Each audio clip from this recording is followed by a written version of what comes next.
Hello, and a big welcome to all of you out there who are listening and seeing this podcast. Today we have a special guest, May Chadick, and you are from Texas. That Yes. is that is also far away from me. So it's so nice to connect people overseas and hear what they have to tell about their horse facilities and all that. So please tell us what you are doing and yeah, how Well, you're doing it.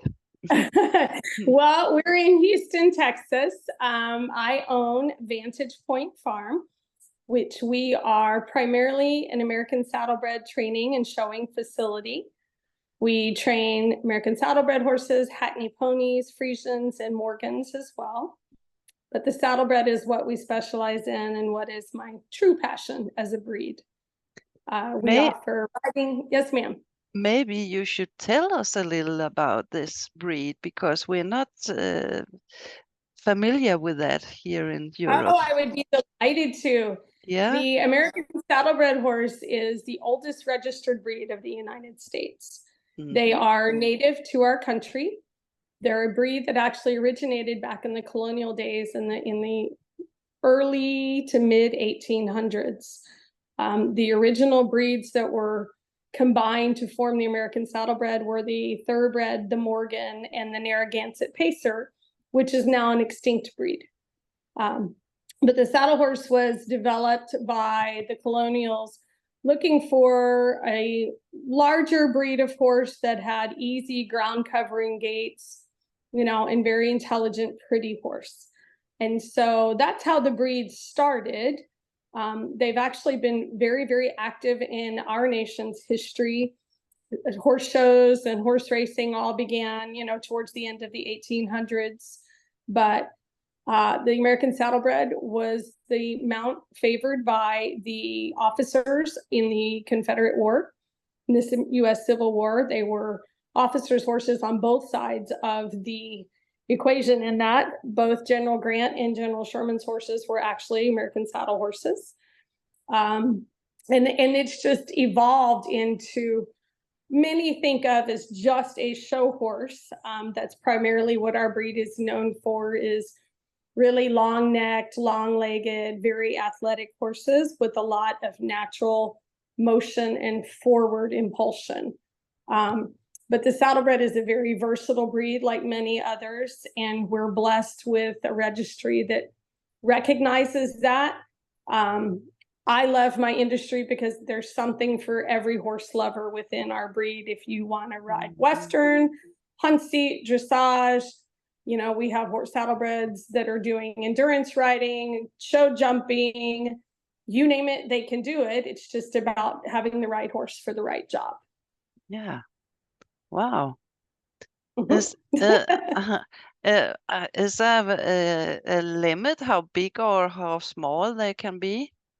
Well, the average size of our breed is 15 to 16 hands. Mm-hmm. Like any other breed, if they're under 14.2, then they're technically called a pony, but they can still be registered as an American Saddlebred. Okay. And we do actually have a division specifically for the Saddlebred ponies, so they're not having to compete against the larger horses. Okay. Yeah. And in every color? Yes, ma'am. They're definitely come in every color. Your bays and chestnuts are your most dominant, but we have grays and blacks and palominos and buckskins and pintos, just like any other breed. It just depends on the genetics and the bloodlines. Okay. Okay. Yeah, thank you for that. Then I know a little bit more today. I love my horses. They are so beautiful and very intelligent as a whole, and very people oriented as a whole. It's the biggest reason that I chose them as my breed, is they love humans and love to interact with them. So it's been something I've been involved in for over 50 years, and I'm a very firm believer in what I do. Okay. Do you breed them yourself or you buy them in? Ma'am. You do. We do. We have a very small breeding program. We raise 1 to 2 foals a year, with a lot of success. I have produced horses in multiple divisions. Oddly enough, one of the ones I'm the most proud of is a young horse we raised that was not a saddle seat horse, but he became one of the top show jumpers in our state. Okay. But I don't raise a lot. I raise 1 or 2 foals a year. And, I'm very much a believer in giving them time to grow up and develop, and I see them through. My goal as a breeder is to create a useful horse for someone.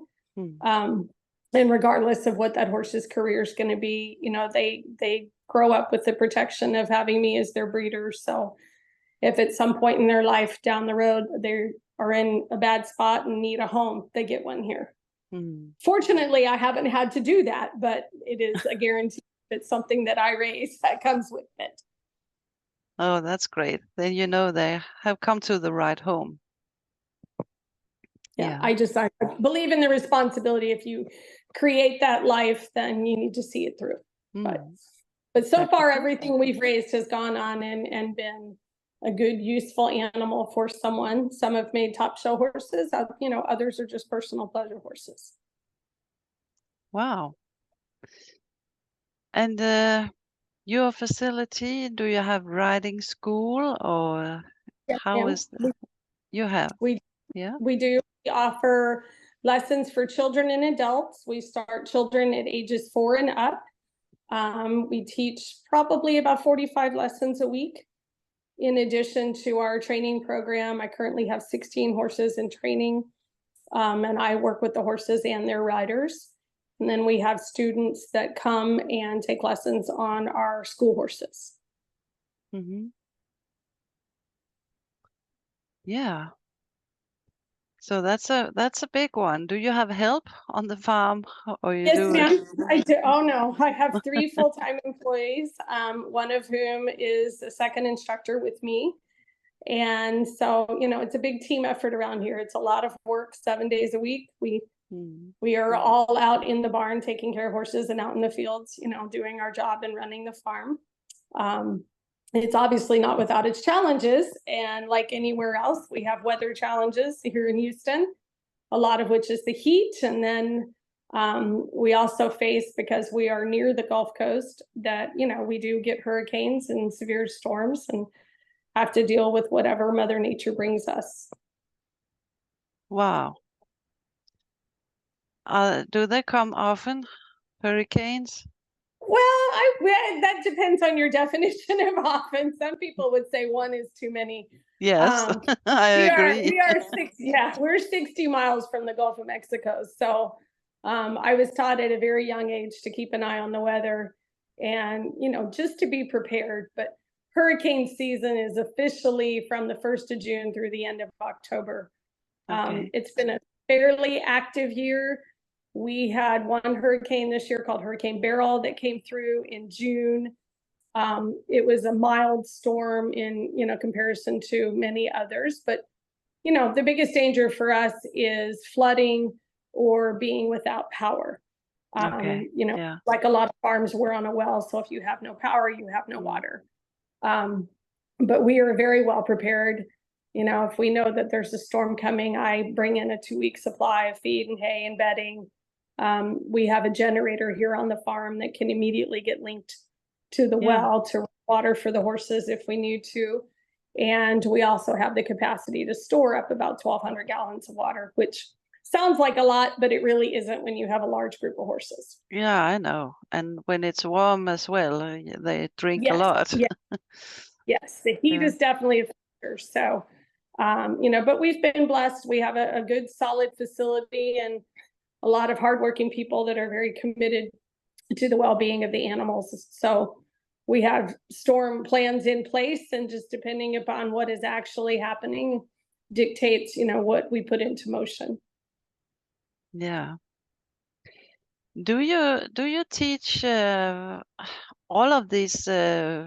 You were talking about that the saddlebreed could do both Western and English riding and everything. Do you teach it all, or do you have you do?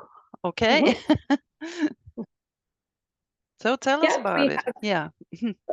So my primary background is as a saddle seat rider and trainer. And within, the years of me working as an apprentice under other people, I was exposed to working hunters on the flat, and Western pleasure horses. And so I feel pretty competent at that. But the saddle seat world is definitely our specialty. And most of our horses are taught to drive at a young age. And so driving is something we very much do and instruct and compete in. I'd like to say that our farm is pretty successful in what we do. We're not the best, but we're not the worst, and we work hard. And my second instructor has a background in dressage and along the Western lines. And so between the two of us, we're pretty well-rounded. So I can imagine you have different lessons for different, yeah. We do. Yes, ma'am. Wow. So you're driving the horses as well. I love that. I do that also. I think it's great for the horses to Yes. be, yeah, they are not that afraid of their back if they are driving. Yeah, so it's a great thing. Yeah, it's a lot of conditioning work for us. I actually are more finished, seasoned horses. We don't ride as often as other disciplines. If it's a season show horse and they're fit and legged up for show season, we spend more time driving, 2 to 4 miles a day very quietly and just, letting them drop over, flex their backs and their necks and keep them nice and supple, and their endurance builds up. And then their owners will ride them once a week or so. Okay. Wow. So you are driving, is it show driving, or you use them for something else? It's show driving.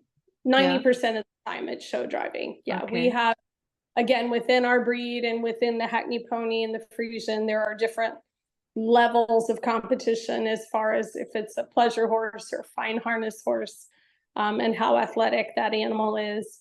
That dictates, what classes you're preparing for and you enter in. But a lot of my horses that I drive here at the farm don't compete in driving. It's just part of their training regime. Okay. Yeah, that's a great thing.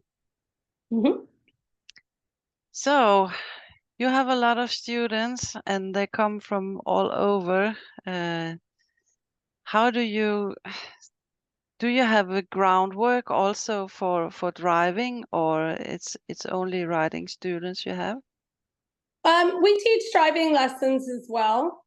One of the things that I do with my show riders, those who are competing with us, I teach all of my riders how to drive a horse, because I think it really improves your feel with your hand and understanding the bridle and how it works, and how you can communicate with your horse much more softly than people realize. So that's something that I incorporate into my program. Even if someone will never show a driving horse, I want them to have that knowledge. That's great. That's great.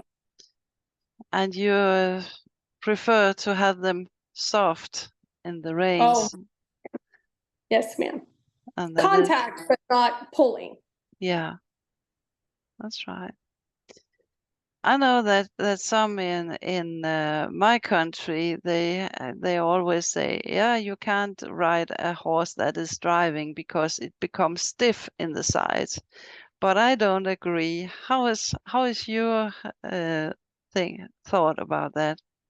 Well, I think that every horse, you're using them differently. If you're using a horse for cross-country driving, for example, where they've got to be pretty assertive and really on the bit to navigate those obstacles at speed, is very different than creating a mouth for a more of a pleasure driving horse, or just a horse that you're enjoying, maybe on your property. I don't think there's any horse that can't be ridden unless there's a physical issue or mental issue that horse has. But the type of mouth that you create I think definitely depends on the person who is doing the driving or the riding and what their skill set is. Yeah. But you're the first one I'm talking to that teaching driving before riding. I think that's a great idea. We do both. It just depends on the individual.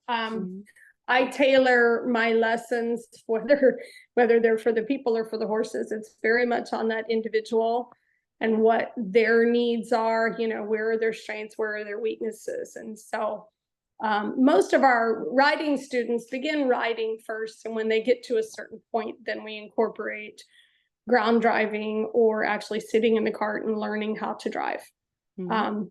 Most people, it's to improve their dexterity with the bridle and learning how to be softer with their hands. And then others, it's because they're developing an interest in driving as a sport. And so we expose them to that. Yeah, sounds great. And I can imagine that the carriage is just a light one. It's not especially for daily work, it's a 2-seater. Yeah, more like a sulky. Yeah. And if I have, you know, a person that has some physical disabilities, or maybe he doesn't have as strong a core to balance himself in the 2-seater, we have another 2-seater that has a basket on it. So it has more of a secure feel to it where you can drop your feet down and they just sit in the basket. Yeah. So you are very busy, I think, with all the things. Yes, ma'am. You do. So how is your day? Do you have can you be free some days, or you have to work all the time? Well, I'm a mom, so That I also. have learned after all these years in this business that taking some time off actually makes me a better horse person and certainly a nicer person to be around. We routinely work Monday through Saturday, is our regular work week, and then the farm is closed on Sundays. So I come in and work horses after my staff is fed and clean stalls. And then there's 2 evenings a week these days that I work late and teach lessons late in the evening. And so, you know, it's a bonus of being self-employed, but it doesn't come without its difficulties. So I set my own schedule. We travel to anywhere from 10 to 15 competitions a year. And so, you know, when we're at a slow period where we're not preparing for competitions, the workload's a little lighter. And then as we start getting closer to the horse shows, then we start building. You know, we start to ask a little bit more of the horses and, you know, increase their stamina, ask a little bit more effort from them mentally, you know, where I'm peaking them in time for a competition. And then afterwards, we back off quite a bit. They get a little bit more turnout time, a little less pressure put on, so that, you know, I really like happy horses. Yeah. And I'm very blessed with a barn full that seem to like me and like their jobs, and they perform very well when we compete. So, you know, I think a great deal of that has to do with not applying so much pressure to them or to myself continually. You know, I don't ask for perfection every day, and I don't ask for all out effort every day. It's not necessary. No. So when can you compete with a driving horse? Is it when it's 2 or 3 years, or? So just depending upon the horse and their level of maturity physically and mentally, our breed offers driving competitions as young as 2 for the 2-year-olds. And they go by age group through their 4-year-old year. And then it turns into more of they are, you know, an open horse for a professional or an amateur or youth horse. But it just depends on the individual. I'm not a big proponent of pushing on young horses. You know, we start them. You know, I have a really nice yearling right now who's very, very athletic, spectacular colt.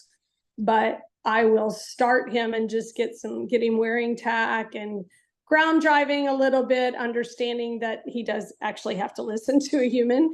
And then, so we'll put 30 days or so on him, and then I'll turn him back out and let him grow up some more.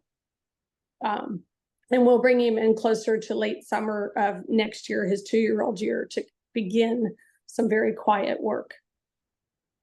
Yeah, it's good for them to take it easy in the start.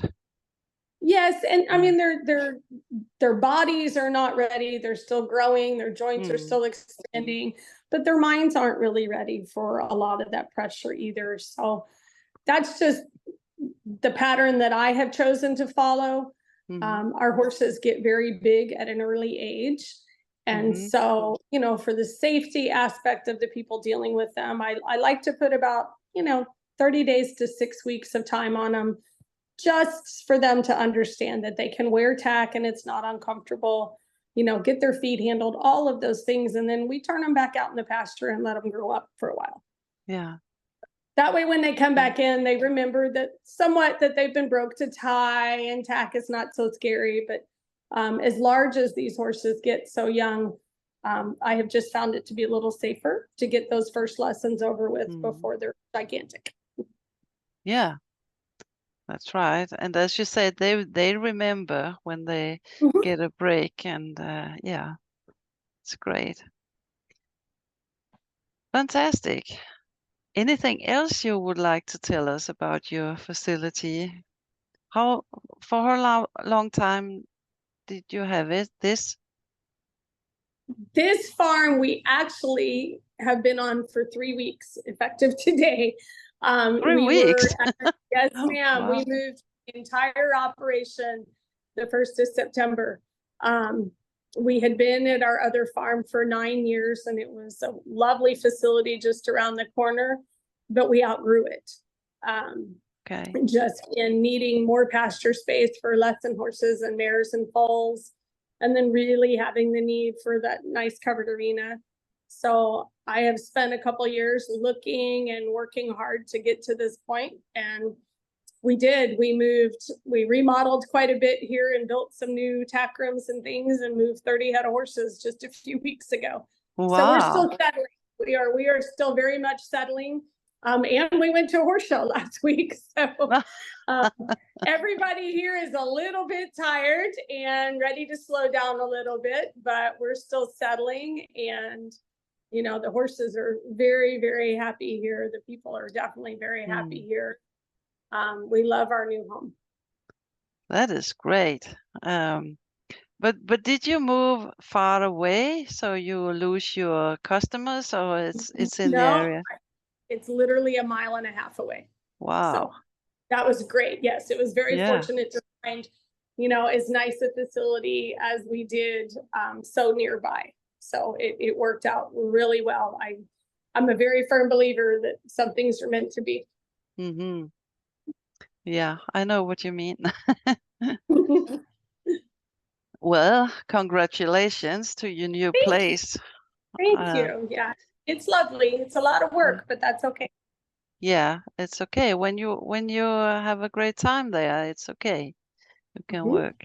So, wow. Yeah, thank you so much for your description of the beautiful horses. I would like to see them one day. I never seen one. Well, we can take care of that. I can make that happen. If you like, we could go through a quick walk through the barn if you like.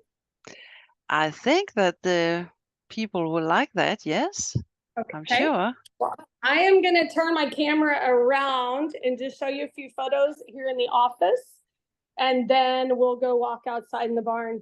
So yeah, great. Here are some photographs. These are American Saddlebred fine harness horses.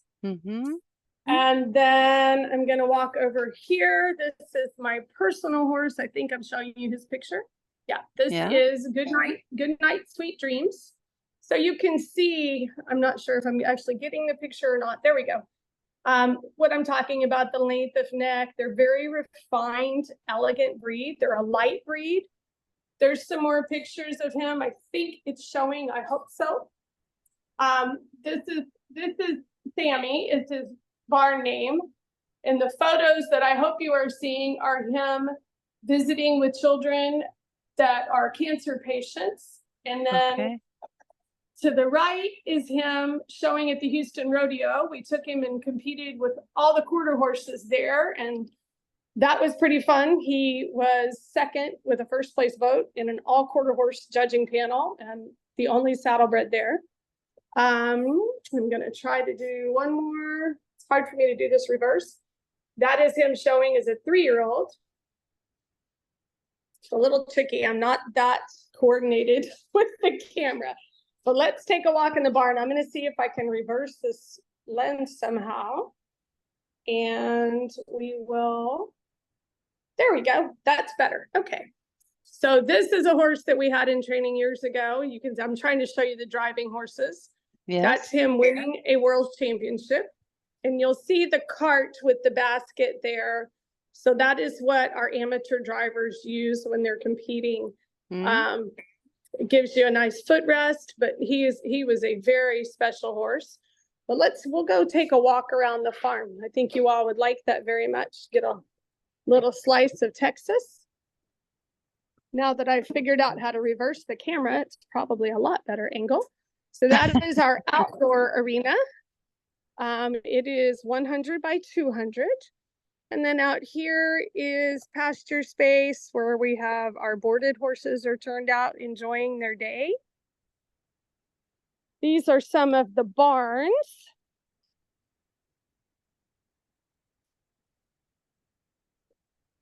And so walking in here now, this is our main training barn where my assistant Jess, you can say hi. We're preparing horses that are just getting ready for their daily work, or this is Mimi, who looks like she's just come back. I'm gonna walk and find. This is a lovely mare. I think she is a great example of our breed. This is Anna, my sweet girl. Her registered name is 40 Nights. And so she's groomed and has her boots and wraps on, just waiting to go out and work. She's a very successful driving horse. I'm gonna walk, just kind of showing y'all around. Like I said, we're still settling. Way out there in the distance, you can see our outside is our covered arena. And this is the horse I showed you the pictures of on the wall. This is Goodnight Sweet Dreams. His barn name is Sammy. He is my personal horse that I have owned for 17 of his 18 years. Oh, wow. He is very near and dear to my heart. My running joke is if something happens to him, I'm done. He has done many, many different jobs for me. I have sold him 3 times to customers in the barn and then bought him back and said, nope, we're done. He's the one that went to the rodeo. I've taken him to Texas Children's Hospital to visit cancer patients.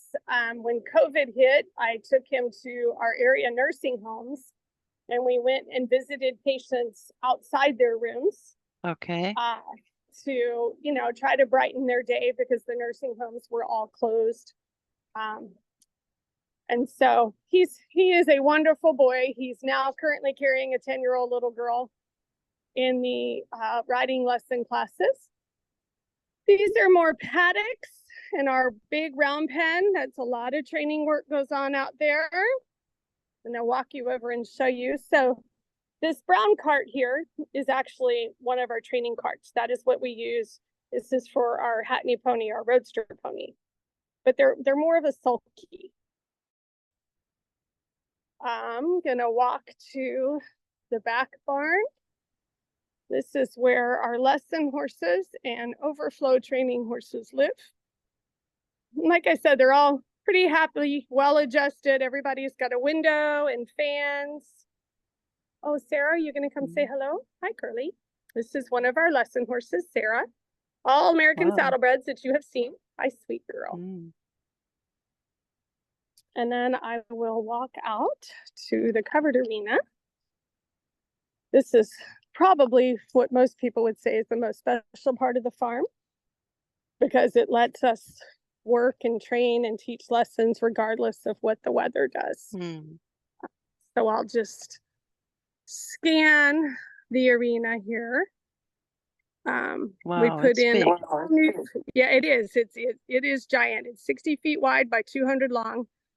And it's excuse me, it's very peaceful. It's a quiet setting, and so the horses are really relaxed and comfortable. And I'm just gonna walk on out here. You're kind of seeing the outskirts, and these are all paddocks that I'm walking towards, and where the mares and babies are turned out. See if I can get one of the babies to poke their head over here.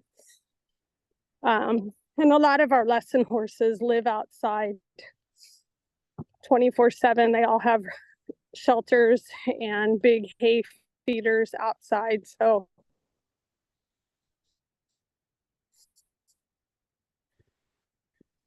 now we lost the contact. they're very comfortable. And then did you lose me? Yes, I lost you. Lost you. Got it. Now you are. Sorry, I think I moved too far away. Yeah. I was trying to get over to the mares and babies, but I don't think the signal's going to hold. So. No. But that's kind of the scope of the farm. Just giving you all beautiful. a little taste of Texas. It is. Thank you.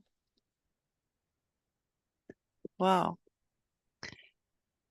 Every little girl's dream, I think. I think so, you know, and then hopefully if we do our job, they all get to fulfill them somehow, some way, you know, whether it's just getting to pet a horse or have riding lessons or get to compete. One of the really nice things about our breed is that we have, I'm going to try to flip the camera back around. There we go.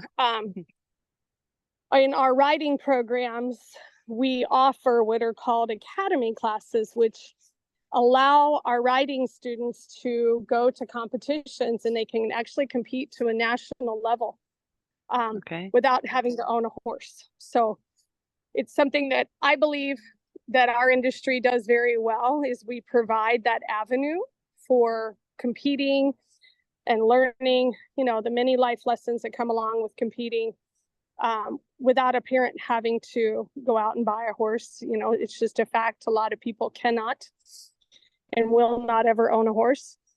And so I love that we're able to provide that for our students. And it is something that without it, I think there would be thousands of people in the world that never got to enjoy horses or horse own, you know, any part of them.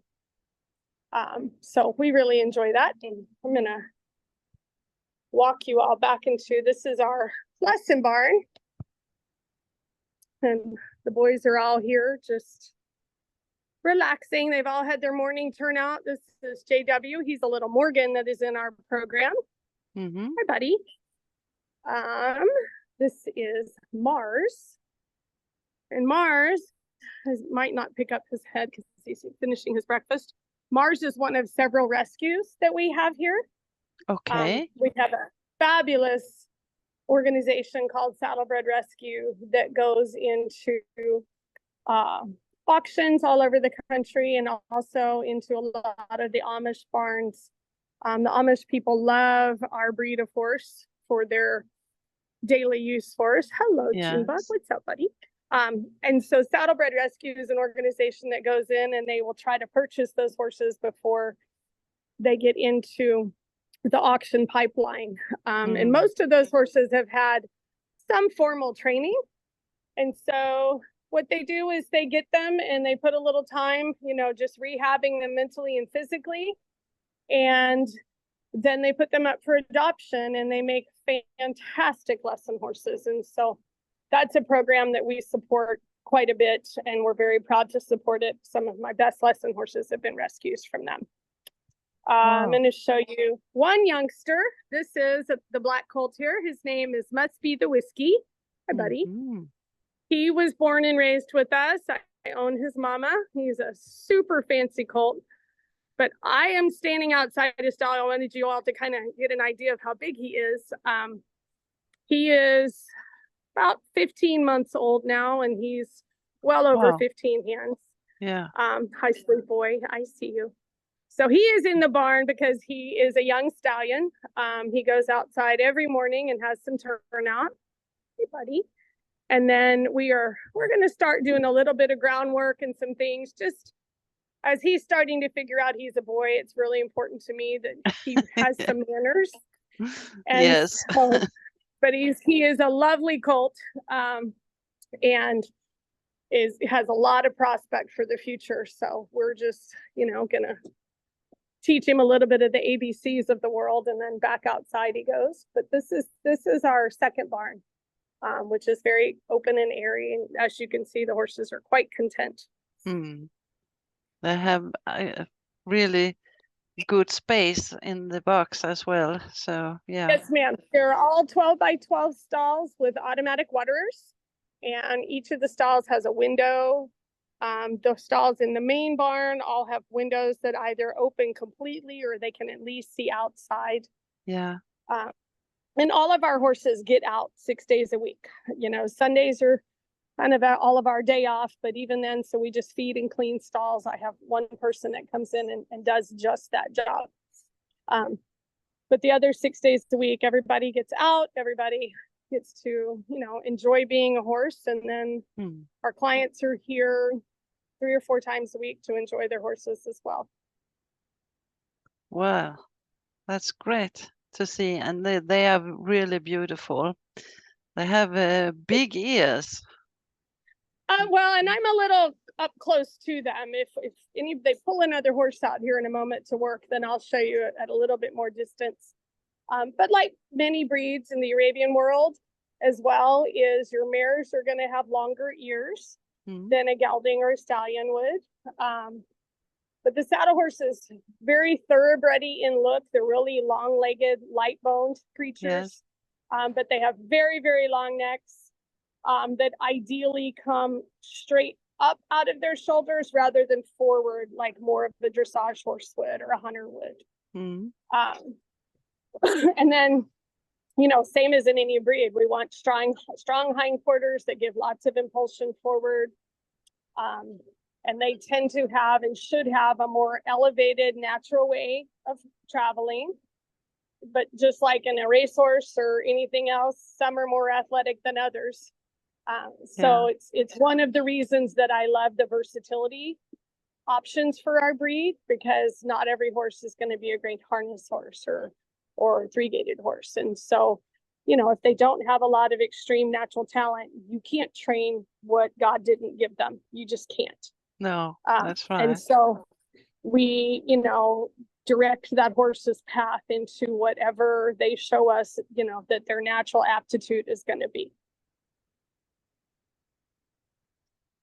Wow. And I have seen that they have a very high lift in their front legs when they are walking. Some do. Yes, ma'am. Some do, some don't. I wish I could get closer to the foals so that I could show you just how they travel naturally. Because the babies are just turned out in the field, and, one of them has very, very elevated knee action and the other doesn't. And so, we can't create what they weren't born with. We can develop them and strengthen them and encourage, their mind and their body to go in a direction. But at the end of it all, they're going to be the ones to decide what they're going to do for a living. Yeah. So, but not all race horses are sprinters. Not all of them are long distance horses. You have to put them where they're going to succeed. How are they to sit on? I know when a Swedish warm blood, when they have a big movement, it's very, very difficult to sit on them. How is it? It depends. I'm going to turn the camera around for a minute. Yes. I'm going to let you all watch this. Mare's going to walk out. Come on out, Jess. She's going to go out and enjoy some time in a bitting rig. It depends on the horse and their stride. Like any breed of horse, they're either long strided, medium or short. If they're super lofty or not. It varies horse by horse. Some are very choppy, some are just real floaty and smooth underneath you.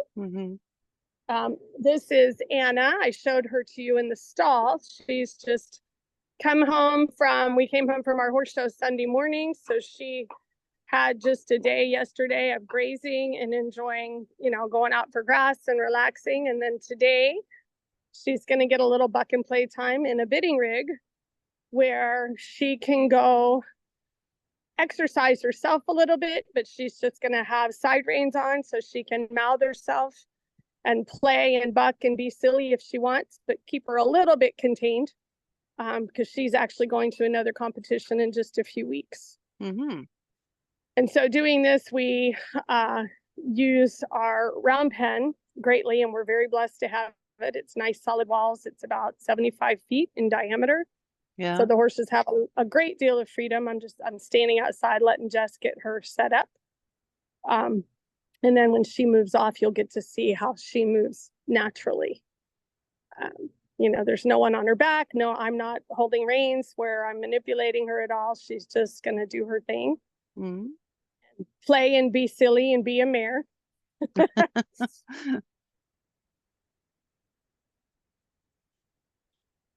Hey, Jess, let's drop those reins down one for me, please. So I use the bidding rig with our show horses that are in full training and in the middle of the competition season, a little looser. You know, it's elastic side reins and a nice soft bit where they can play, but I want them to drop off that bridle a little bit and have, you know, just the freedom to flex herself in one direction or another if she sees fit. You know, we showed last week, she was reserve champion in the pleasure driving division. And then, you know, had her truck ride home and might still be a little bit of tight. That's perfect body wise. And so Jess is just going to turn her loose and let her kind of tug and pull on those reins as she wants. And if she wants to play, she can play. We're just going to let you watch her move a little bit.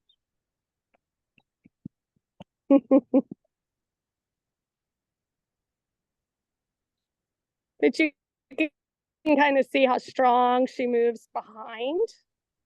You know, she's got a lovely set of hocks and she's got a very pretty way of going. It's not extreme. It's very pretty. She has a great deal of presence about her.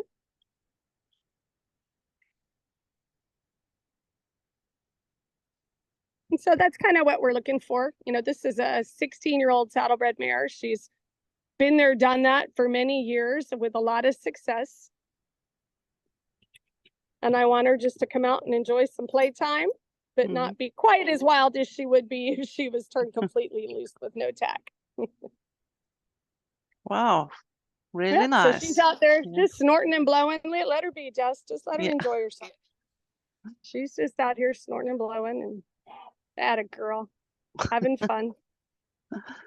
That's great.